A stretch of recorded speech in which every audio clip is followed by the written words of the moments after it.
प्रयागराज का एक ऐसा डॉन जिससे कांपता था पूरा भारत। आखिर कैसे डॉन के कदमों में गिरे रहते थे अच्छे अच्छे मुख्यमंत्री और प्रधानमंत्री।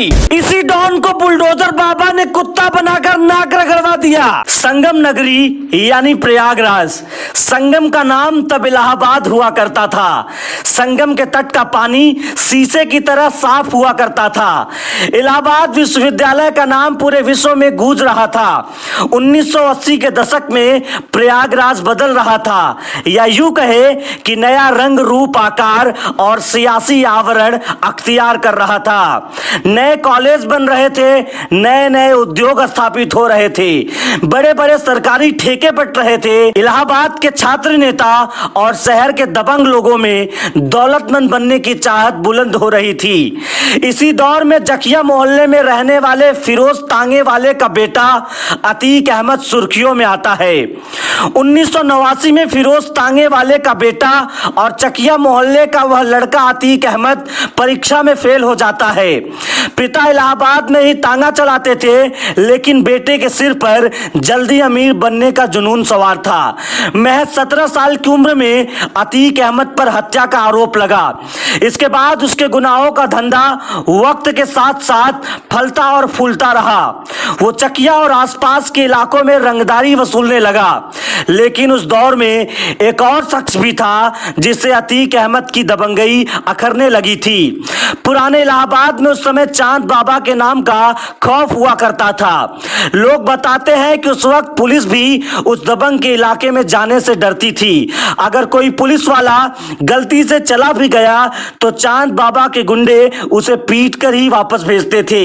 चांद बाबा के छोटे से गैंग के सामने चकिया का छोटा सा लड़का अतीक अहमद खुद को उससे बड़ा गुंडा साबित करने के लिए पूरी ताकत लगा रहा था। उम्र के साथ साथ बदमाशी की दुनिया में भी अतीक अहमद चांद बाबा से बहुत छोटा था, लेकिन पुलिस और उस दौर के कुछ नेता अतीक अहमद को सह दे रहे थे। वो चांद बाबा के खौफ को खत्म करने के लिए लोहे को लोहे से काटने की कोशिश कर रहे थे।